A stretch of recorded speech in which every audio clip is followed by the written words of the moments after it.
welcome back to another video. Wherever you are, special greetings to you, and don't forget, if today is your first time, please help me by subscribing to the channel. Also, don't forget to hit on the notification bell whenever you draw video.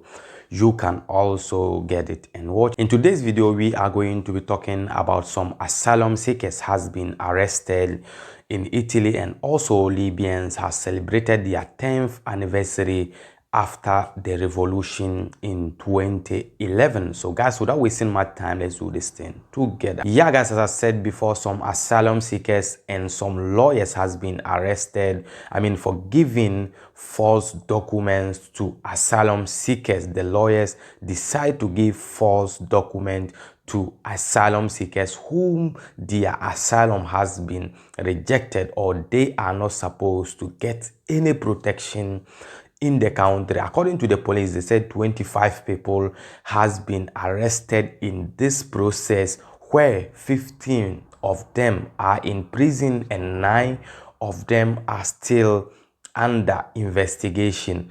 This is what happened. The lawyers will tell you to pay some money after your asylum process has been rejected, so that they will grant you a document like humanitarian document or refugee status. So this is where the police investigated, and they saw that some of the documents that they are giving to these immigrants or these asylum seekers are totally false. They are false documents. So these people needs to be arrested. They said one woman who is also a translator is also involved of this activity, and some lawyers are involved in these activities who are working in the immigration office. So this is advice, or this advice goes to you people, that if their asylum are rejected, they say they want to pay money to lawyer, so that lawyer will help them grant the document. Make sure that the document that the lawyer is granting you is a unique, is a correct document, which will not give you problem the next day, because these people now are in a hot soup, because having a false document, and now they have arrested you and you have to go and enjoy your life in prison, which is not good. At the end of the day, maybe if you would have exercised patience, to go for your appeal, you would have get the document, but you decided to pay money, they said the money that lawyers are even collecting are ranging from 400 to 4,000 euros before they will even grant you this kind of false document. And then at the end of the day, they will still catch you again. The problem is that for them giving you the document, it's not any problem. If they give you, for example, like 2 years document, you can use it from the first year to the second year. If you are going to renew it, the questura or the prefettura will tell you that your document is false. They will know it. So if you want somebody to grant you a document, get a lawyer who will give you authentic document that will not give you problem the next day, because you will be in the middle where you will get the problem, and if you go back, it's not going, and if you go front, it's not going. Sometimes we need to exercise patience. We know a lot of us needs the documents, but don't rush to do things. If you rush to do things, you are going to find yourself in this kind of situations. As I said before, they said 25 people has been arrested, and 15 of them are in prison now, and 9 of them are still under investigation. So guys, this is what is coming from Italian police. And then the area this thing happened is Crotone. That is one of the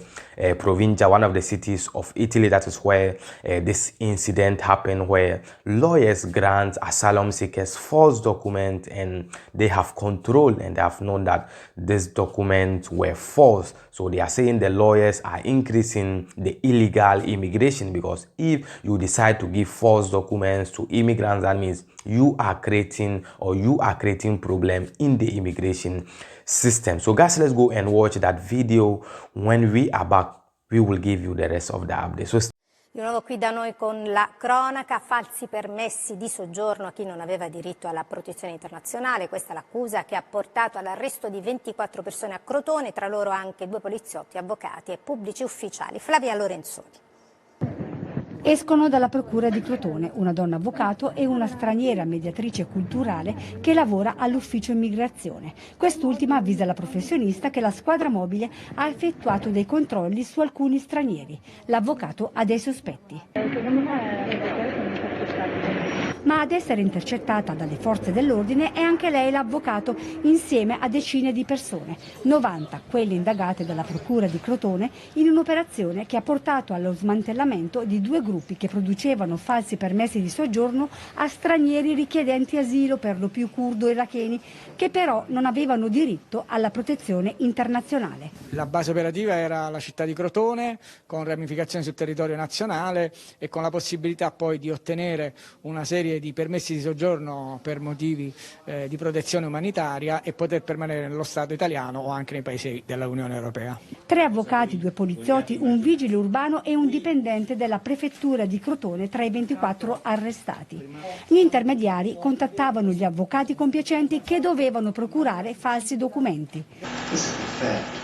Dai 400 ai 4.000 euro costava un falso status di rifugiato politico. 3 migranti fermati e denunciati, costretti a rinunciare all'asilo politico e ad andare via. Parlano di loro Rashida Lebkac e Irene Crocino davanti alla questura di Crotone. Sanno che la polizia sta indagando, meglio comunicare via mail. I telefoni potrebbero essere intercettati, dice l'avvocata alla straniera. Le 2 fanno parte di uno dei 2 sodalizi con ramificazioni in Italia e all'estero che favorivano l'immigrazione clandestina. Le ha scoperte la squadra mobile di Crotone con l'aiuto dei colleghi di Mezza Italia. Sono 24 le persone arrestate stamattina, 15 in carcere e 9 ai domiciliari, con l'accusa di associazione a delinquere finalizzata al favoreggiamento dell'immigrazione clandestina, falsità ideologica, corruzione. Gli indagati sono una novantina, tra le persone coinvolte 5 avvocati del foro di Crotone, 2 agenti di polizia dell'ufficio immigrazione della questura, 1 della polizia locale, un dipendente della prefettura. Avrebbero aiutato a preparare documenti falsi con tanto di residenze e assunzioni taroccate per richiedenti asilo curdi e iracheni. L'obiettivo era ottenere un permesso di soggiorno che garantisse piena libertà di movimento senza averne diritto, e per raggiungerlo i migranti erano disposti a pagare. Yeah guys, I hope you have seen the video. So that is what is coming from Crotone, where lawyers granted false documents to immigrants and now it has turned to something else.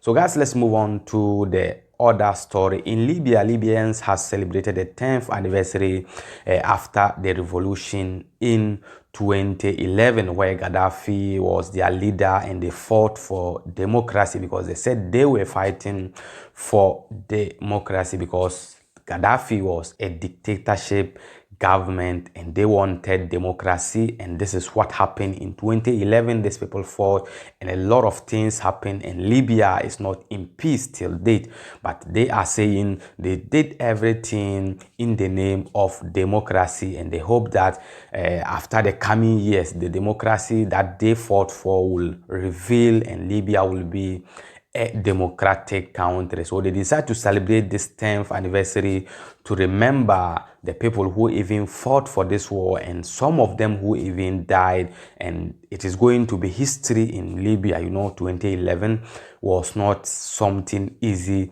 in Libya. And then don't forget that on December, Libyans are going for election. They are going for election, and then we think this is where the democracy is going to start, because if they start voting to get leaders who are going to rule them, I think the country will go back to its normality. And then the citizens are saying they are going to celebrate the 10th anniversary, remember people who pass on, and forget about politicians, because politicians will fight and they will go backyard and they will be together, and you guys that you fight for them, you will be alone.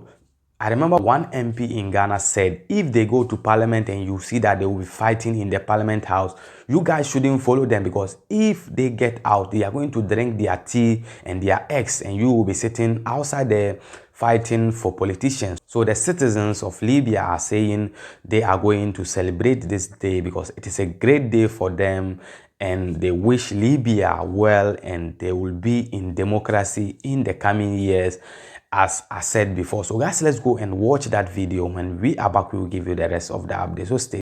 This is Assylum. It's known as the Spark of Tripoli. In 2011, people here were among the first in Tripoli to stage peaceful protests. Wednesday marks the 10-year anniversary of an 8-month armed revolution that toppled longtime leader Muammar Gaddafi. Here, those who died are honored and celebrated as heroes who liberated Libyans from a dictatorship. Mohammed says he is throwing this party to honor his brother, a doctor, who was killed when the Eastern warlord Khalifa Haftar attempted to seize the capital. He says the revolution isn't over, but he remains hopeful. In 2011, we sacrificed so much to be a free and democratic country. I'm sure we will have a civilian state. We will continue to sacrifice like my brother did against Haftar. We will not allow Libya to return to a military rule. Celebrations are happening across the country, but it's here in Martyr Square where the biggest crowds have gathered. May God unite all Libyans from east to west and give us stability and make our country prosperous. We have to celebrate every year as long as our hearts are beating. We celebrate for our martyrs and our revolution. We don't care about politicians. They fight today, but tomorrow they act like friends. Despite years of conflict and political divisions, for Libyans, this is a day of joy. In Tripoli, people sing songs of victory and freedom, not only against Gaddafi, but also Haftar. Celebrations here are going into the night. People here are confident that democracy will prevail. Nationwide elections are set to take place in December. Malik Traina, Al Jazeera, Tripoli. I hope you have seen the video. So this was coming from Tripoli, and now let's move on to Misrata. That is where they built one museum. So this museum will be a place, or will be a remarkable place, where Libyans will be going to show their children how this war even happened, and people who even died in this war, and families will go and be remembering their family people who died in this war in 2011. And let's watch that video too. When we are back, we will give you the rest of the update. So stay. Misrata is Libya's third largest city. It's also one of the main sources of military power in western Libya. Rebels from Misrata played an important role in the revolution that toppled longtime leader Muammar Gaddafi in 2011. According to administrators at this memorial museum, more than 5,000 men were killed during the 8-month revolution. More than 30% of them came from Misrata. We made this museum to remember those who sacrificed their lives for our freedom. Family members of those who were killed come to see pictures of their relatives and remember them as heroes. The Ali Hassan Jabir Memorial Museum is named after an Al Jazeera cameraman who was killed in eastern Libya while covering the revolution in 2011. It tells a story of victory and triumph. These statues were brought back from Gaddafi's compound after rebel forces captured Tripoli. People here in the city of Misrata will be celebrating the 10-year anniversary to the revolution. They say that their fight in 2011 was for freedom and democracy, but they also know all too well the cost of war.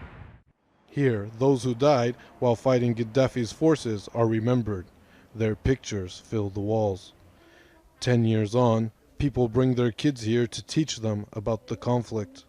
February 17th means a lot to us Libyans, especially here in Misrata. It means freedom and democracy. I brought my kids here to show them the picture of my nephew and to teach them that freedom comes at a cost. Malik al-Majai is an engineer. He lost a leg in 2011 fighting Gaddafi's forces. But despite his injuries, he's now opened this health store and works as a personal trainer. In 2011, Libyans expressed themselves and rose up against a dictator. We want a democratic state. The situation now isn't how we hoped it would be, but it will take time. After 42 years under Gaddafi, it is normal that we are where we are. We hope things will get better. 10 years after the revolution and this month's political settlement among Libya's warring sides, there are hopes the fighting may end, and Libya could be on track to becoming a democratic state. Malik Traina, Al Jazeera, Misrata. Yeah guys, I hope you have seen the video. So that is the museum where they have put in the pictures of people who passed on in Libya in 2011. May their gentle soul rest in perfect peace, and we wish Libya should come back to its normality and the democracy that they are looking for should be there for them. So guys, this is the update I have for you today. The name still remains Official Cracker on YouTube. If you have not subscribed yet, please just do me a favor and be part of this awesome family. You can also follow me on Instagram, official_cracker1. You can write me, you can message me and ask of any question that you don't understand, and if we have the solution, we will give you over there. Till we meet again in the next video, stay safe and stay blessed. Peace out.